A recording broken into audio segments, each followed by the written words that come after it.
Magandang hapon, narito na ang pinakahuli sa lagay na ating panahon ngayong araw ng Linggo, May 11, 2025.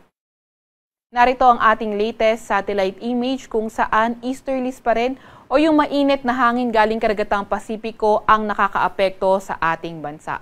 Gayunpaman, asahan natin ang frontal system na magdadala ng maulap na papawirin at mga kalat-kalat na pag-ulan, pagkidlat at pagkulog sa extreme Northern Luzon, particular na nga sa Batanes, pati na rin sa Babuyan Islands.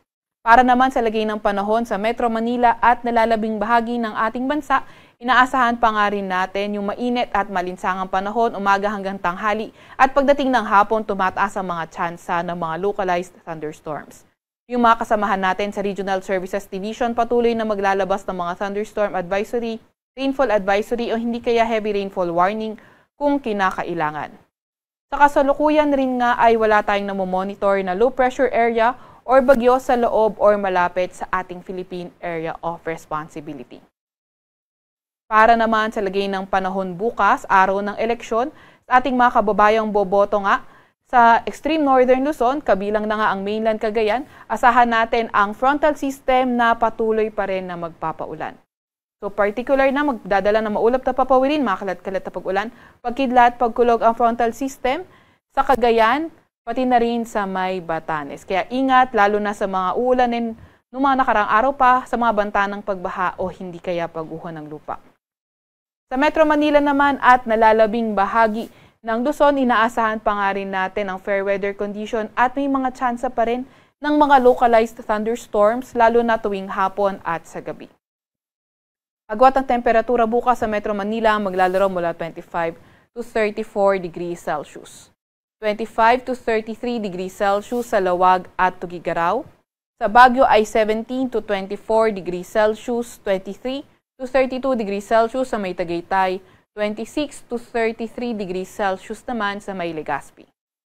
Agwat ang temperatura bukas sa Puerto Princesa ay 25 to 33 degrees Celsius at 26 to 34 degrees Celsius naman sa may Kalayaan Islands. Para naman sa ating mga kababayang boboto sa Visayas at Mindanao, inaasahan natin na magpapatuloy pa nga rin yung bahagyang maulap hanggang sa maulap na papawirin at may mga tsansa pa rin ng mga localized thunderstorms. Agwat ng temperatura bukas sa Cebu ay 27 to 33 degrees Celsius.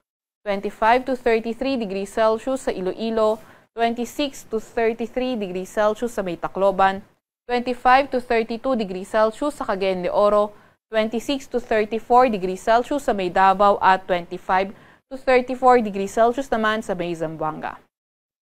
Wala pa rin naman tayo nakataas na gale warning sa kahit na anong dagat baybayin ng ating bansa, pero ingat pa rin sa papalaot sa extreme northern Luzon dahil posible ang katamtaman hanggang sa maalong karagatan. Para sa 3-day weather outlook ng mga pangunahing syudad natin, nakikita nga natin sa Metro Manila, Baguio City at Legazpi City, Tuesday until Thursday, magpapatuloy pa rin yung bahagyang maulap hanggang sa maulap na papawirin at may mga tsansa ng mga localized thunderstorms. Gayunpaman, sa area ng extreme northern Luzon, kabilang na nga ang mainland Cagayan, pwedeng until Tuesday o hindi kaya Wednesday magdala ng mga paulan ang frontal system. Sa Metro Manila, maglalaro ang temperatura mula 25 to 35 degrees Celsius. 17 to 25 degrees Celsius sa may Baguio at 26 to 33 degrees Celsius sa may Legazpi City. Para naman sa mga pangunahing syudad sa Visayas, Metro Cebu, Iloilo City, Tacloban City at malaking bahagi ng Visayas, inaasahan natin na magpapatuloy ang fair weather conditions at may mga tsansa pa rin ng mga localized thunderstorms, lalo na tuwing hapon at gabi. Agwat ang temperatura sa Metro Cebu ay 26 to 33 degrees Celsius, 24 to 33 degrees Celsius sa Iloilo City at 25 to 33 degrees Celsius naman sa may Tacloban City. Para naman sa mga pangunahing syudad sa may Mindanao area, sa Metro Davao, Tuesday until Wednesday, asahan natin na magpapatuloy pa rin ang fair weather condition. Although pagdating ng Thursday, hindi lang sa Metro Davao, pati na rin posible sa malaking bahagi ng Davao Region, pati na rin sa Caraga, posibleng umulan pagdating ng Thursday. Although sa may Cagayan de Oro at Zamboanga City at nalalabing bahagi ng Mindanao area, posibleng magpatuloy bahagyang maulap hanggang sa maulap na papawirin with chances pa rin ng mga thunderstorms, lalo na tuwing hapon at gabi. Agwat ang temperatura sa Metro Davao ay 24 to 34 degrees Celsius. 25 to 33 degrees Celsius sa Cagayan de Oro at 24 to 34 degrees Celsius sa May Zamboanga City. Napapansin nga natin na dumadalas na ang mga thunderstorms, lalo na tuwing hapon at gabi. Ito ay ilan lamang mga tip na aming maibibigay sa ating mga kababayan. Kung tayo ay nasa labas, kung maaari ay manatili tayo or pumasok tayo sa loob ng ating sasakyan or sa loob ng isang establishmento. Avoid din natin o iwasan yung mga bagay na nagko-conduct ng electricity, katulad ng puno, tubig, power tools, scaffold, light utility, post, lalo na yung mga kable na may kita nating nakahang. At kung tayo naman ay out in the open or nasa open area, huwag tayong mag-stand out in the open at kung maaari ay mag-squat tayo pag tayo ay nasa labas at in the open. So, etong squatting position, it makes us a smaller target. May kita din natin sa image na nakatakip yung tenga. Ito ay protection para sa mga malalakas na tunog ng kulog.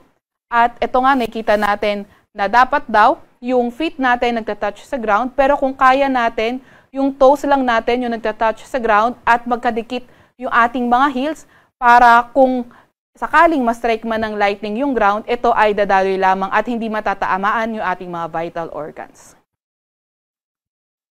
Sa Kalakang, Maynila, ang araw ay lulubog ng 6:16 ng gabi at sisikat bukas ng 5:29 ng umaga. Huwag magpapahuli sa update ng Pag-asa. I-follow at i-like ang aming X at Facebook account, DOST_Pag-asa. Mag-subscribe din sa aming YouTube channel, DOST-Pag-asa Weather Report. At para sa mas detalyadong impormasyon, bisitahin ang aming website, pag-asa.dost.gov.ph. At yan nga muna ang pinakahuli sa lagay na ating panahon mula sa Weather Forecasting Center ng Pag-asa, Veronica Torres.